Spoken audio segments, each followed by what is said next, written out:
Welcome, welcome, welcome. Take your shoes off, get comfortable, get your favorite beverage. I got my sweet tea and let's go. Now, I already did how to do black fur with gouache, and I was talking about how the highlights have some lavenders and blues and the different things. And now I am going to show you how to do black fur with watercolor. One of my Patreon members asked me to do this for them. Now, in Patreon, they got the full long tutorial, but this one is for you guys. You're still going to get a lot of valuable information. It's just, for my members of my Patreon, they get just, that little bit of extra, that little bit of bonus content. So the first thing I did was I mixed up my dark. I never use black straight out of the tube. I don't like it. It looks flat. You can, if you like that look, then hey, there is absolutely nothing wrong with it. You can go for it. I'm just telling you how I do it. I always start with the dog's eyes first. I mixed up a nice brown. And now I'm just lifting some of that brown out for the highlights. Notice that I avoided some of the white of the paper so that I could have those highlights in his eyes as well.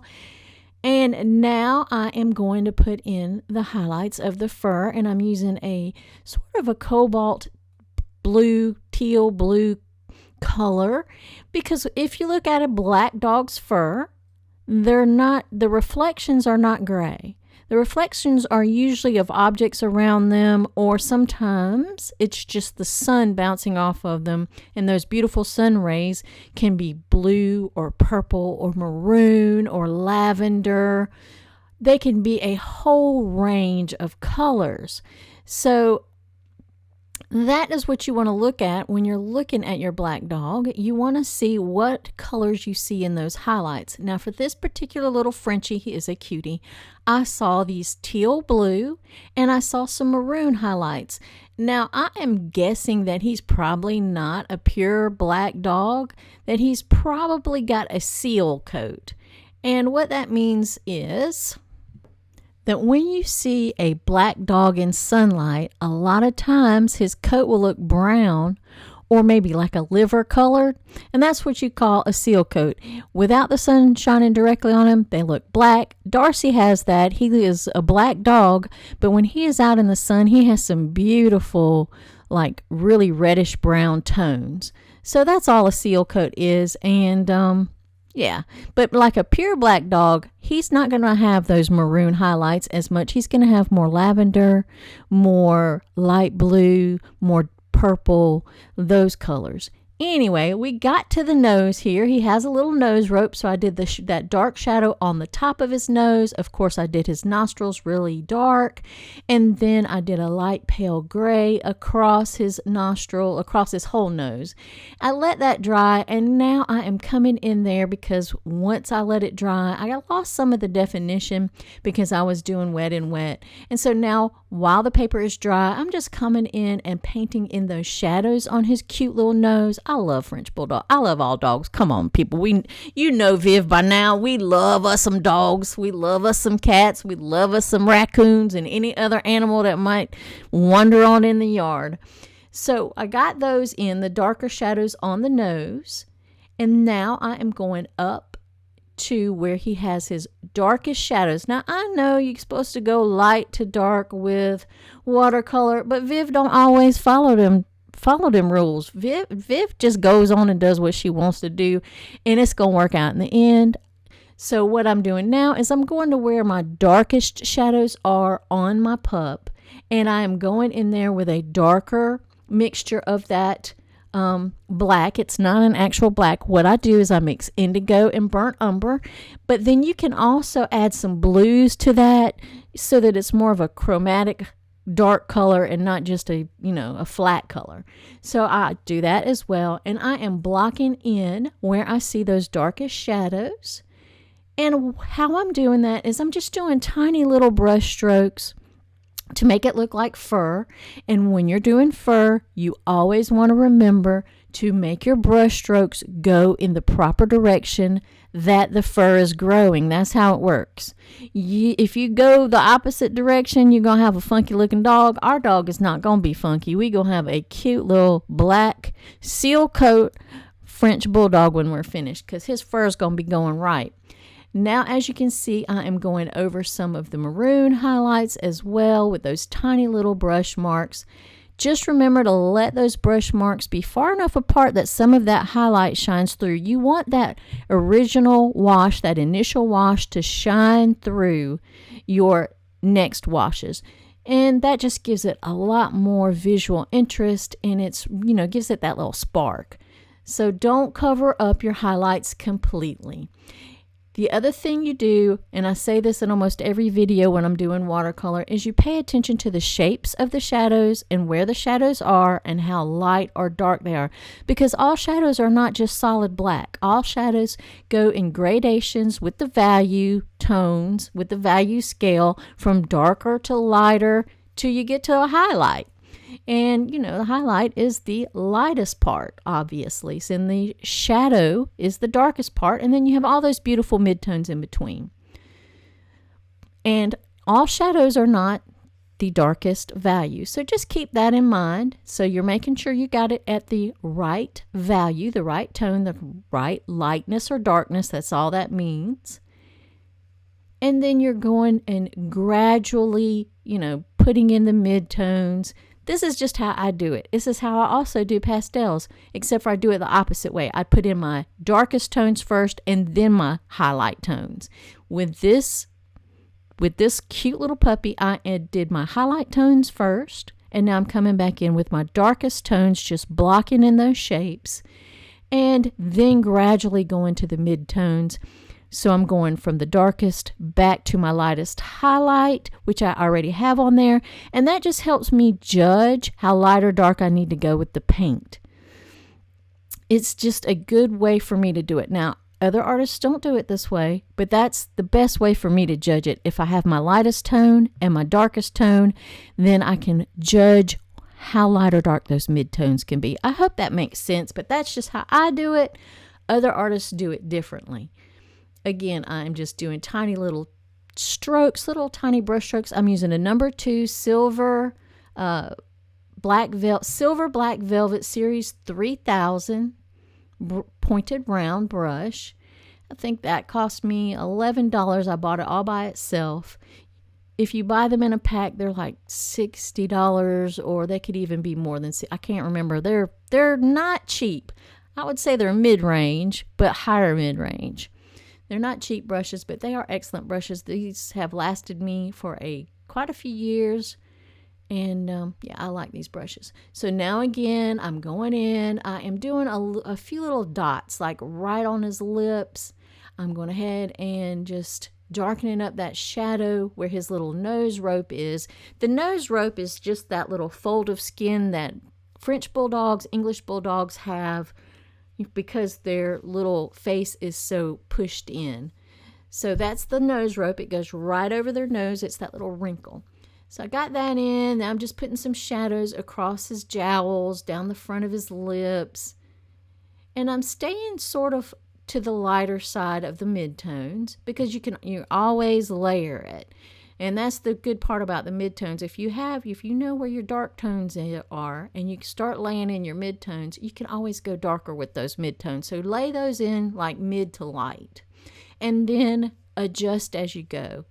And try to paint the whole painting at once. What I mean by that is don't finish one complete section and then another complete section. Try to work all around the painting so that you can get your values correct. Because really that's what makes it look three-dimensional, is the light and darkness. So now we put that darker shadow down to split his upper lips. Also, I applied some of that maroon to his 2 upper lips and to his bottom little chin, because he has some pink showing through. His hair is not as thick there, so the pink of his skin is showing through, and also on his neck. You want to pay attention to stuff like that. If a white dog has short fur, sometimes that pink skin shines through a little bit. So you want to get that in there too. Now that he's pretty dry, I'm going to go ahead and put some texture on his nose. So all I'm doing is just doing tiny little dots. I avoided that highlight on the top of his nose. You see where I didn't paint any. You see a little highlight there between his nose rope and the rest of his nose, there's a little thin highlight there. And so I'm just doing a bunch of little dots. I know he looks scary. He looks like a hot mess. Don't worry. Have faith. It's like when you're a teenager and you got all them bumps on your face and your hair looks raggedy and you at your ugly stage. But you don't stay at that ugly stage. You eventually blossom into a beautiful, beautiful creature. And so will your painting. And this is the part that scares a lot of people with watercolor, is they get to this part, it's the ugly phase, and they think, oh my God, I've made a mess. This is never going to work out. What have I done? And they stop painting. Don't stop. Keep going. Have faith in yourself. So all I'm doing now is adding a lot more fur. I'm adding another layer to try to darken up some of those midtones. I am, again, letting some of those first layers shine through. I don't want to paint a solid color in there and just obliterate those first initial washes we did, because that would ruin the effect of those beautiful highlights in the black fur. And the same would go if this was curly fur, long black curly fur. It would be the same principles. It would still have the different colors of highlights in there. And the only difference is the fur length and the curvature of it. And I will do a black curly dog in the near future, probably a little doodle. Doodles are popular. My next door neighbor has a black doodle. And his name is Banks, and that is the cutest dog ever. I love him. He does not like me at all. He barks at me, but I love him. He just makes me smile every time I see Banks. So now I'm just darkening up the ears. And as you see, you can see those initial washes through those strokes, through those hair-like strokes. And I'm just darkening up a little bit around the front of his face. Now remember, if you are a member of my $5 and up tier of my Patreon, you will get the slower, longer version of this with more explanation. So if you are a member of Patreon and you haven't checked over on the Patreon site, go over there and check for you. And you're the $5 and above member, go over there and check on it so that you can see this in closer to real time. It's not real time, but it's closer to real time. It's slowed down and there's a lot more explanation in it. Now I'm just adding a little bit of that brownie pink maroon color that we mixed up for those highlights into his ears, because he does have some pink in his ears. What I'm doing is I'm wetting the area first, and then I'm just dropping in that pink so that it has a nice flow and soft edges to it. I don't want them to be hard, harsh edges inside of his ears, because his ears change from pink to sort of a bluish tan color as it goes out toward the tip. So it's more pink toward the inner side. So that's what I did there. Now I'm adding a little texture to his lips with some of that darker color. Notice I also left a highlight on his bottom lip. And now all I did was I cleaned my brush. I let him dry. He's completely dry. And I cleaned my brush, and right now all I'm doing is just going over every area with clean water. What that does is it takes down those marks that are so prominent, those fur marks. It doesn't take away the texture, but it just knocks it back and smooths it out. And that's a technique I have used for years. I love it. I love just sort of knocking that back. That's why I make such precise little hair marks and let it dry, and then I just knock it back. It doesn't take away the look of fur, but it does blend it together beautifully. So while it's still wet now, I'm taking my brush, my damp dry brush, and I'm just lifting out some of those highlights, because whenever you go over it with the clean water, it does reactivate some of that paint, and so it will take out some of your highlights. But all you do is you just go back and put them back in while it's still wet. All you do is take that damp dry brush, get in there and just pick it up, wipe it off onto your towel, whatever you're using to dry your brush, clean your brush again, wipe it off on your towel so that it takes out the excess water, and then pick it up off of your painting. You just do the lifting technique. And so I'm just adding in his little highlights. He is adorable. I love this little dog. I want another dog, but I know Darcy will not tolerate another dog. Mr. Darcy is a one-dog household. A one dog household dog. You know what I mean. So now I put a little bit of gray over a really watery gray over the whites of his eyes, because no whites of people's eyes or dogs' eyes are pure white. They always have a blue or a gray or sometimes even a pinkish brown tint. So don't leave the whites of the eyes stark white. It will not look realistic. It'll stand out. So I just put a little bit of pale watery gray over it. Now I'm coming back in. Some of those shadows, I'm darkening those up by just doing some little tiny hair-like brush strokes, darkening some of those shadows that, kind of got lost with all of the blending and the highlight lifting. So I'm just putting them back in. That's all. And it's I just love this. This is the part that I love. See, I told you he would look like a cute little dog. I told you that he was not going to be an ugly duckling, and there we go. Now I'm doing the same thing to his nose. I just took some clear water and sort of blended all those little tiny dots that we did out. It still has the texture, but they're not as pronounced, and it just knocks it back, softens it up some. And then I'm lifting out some of those highlights, just like we did on his fur. So let's jump down here to his body. Body's going to be the same way. I already got some of his blue highlights down. His body has a lot more maroon highlights, and that's the same with Mr. Darcy. Mr. Darcy has a lot more of that liver color on his body than he does on his head. His head is more black. He has a little bit, but not much. Also darkening in some of those shadows under his chin. He's got a lot of little wrinkles right under his chin. And so I'm just doing a really washed out or watered down version of our dark color there. You can even add in a little bit of blue, or you can add in a little bit of maroon to it, depending on how you feel. Just water it down, because this fur is actually white. So we don't want to go too dark with the shadows. We want it to still read as white, but we also want to get our shadows in there so that he looks more three-dimensional.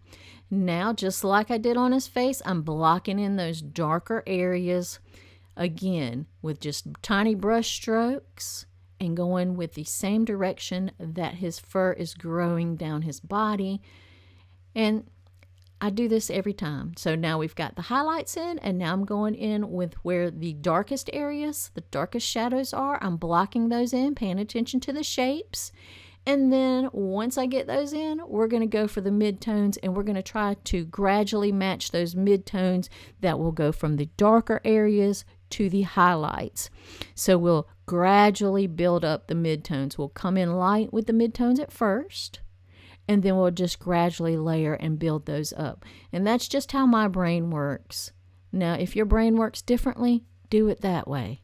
But I have a strange little brain. My brain does not work exactly like everyone else's does. I don't know. This is just the way I do it. So I'm showing you my way. But just know that there are lots of other ways, that my way is not the definitive way. This is just the way that my little brain works. You can try it, experiment with it. If it doesn't work for you, then try something different. That's what art is about, is just experimenting, failing, finding new ways to make things work, failing some more. Failing is when you learn, so don't be afraid to fail. And, if you're not failing, then you're not doing anything. You're just sitting there staring at your paper. You're not actually putting anything on it. So anyway, don't be afraid of failure. It's just paper. It's just paint. You can always start it over. I apologize for this lighting.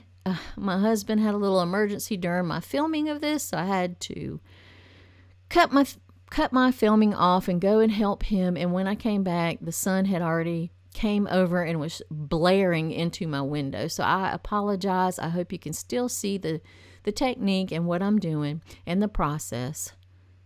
And now I'm just darkening up some of the little white shadows with a few little brush strokes. Oh, he's so cute. I love this dog.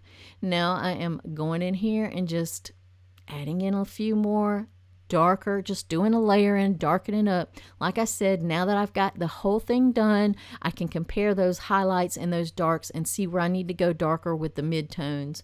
And if I needed to, lighter with the highlights, but I would be lifting it then. But I got my highlights spot on, as light as I want them. So it's really my midtones that I'm working on, and my darkest shadows. I'm darkening those up by just adding another layer. And that's common with watercolor. You want to go back and make sure that you get your tones correct.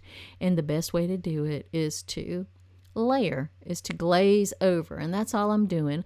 Although it's not a true glaze because I'm not doing a wash over it. I'm doing tiny little tick marks. But it's still similar to a glaze. I am layering. Let's put it that way. We're just layering. He is so cute. I love this dog. I hate that my lighting got like that, though. I apologize, y'all. Now I'm just taking a damp brush again down on his body, blending all that in just like we did his face. Because you see it was so pronounced. You could see the lights and darks were so pronounced. But once you do that, then it blends it nicely. Then you go back with your damp, dry brush and lift up some highlights where you see them, where you need them. And that's all there is to it. Oh, I enjoyed this. I hope you learned a few things. I hope this was very valuable for you. I appreciate you for watching. Please consider subscribing. Consider becoming part of my Patreon family. Give me a thumbs up. Give me a comment. And help a sister out because we need it. So thanks a lot. I love this little painting. And we'll see you soon.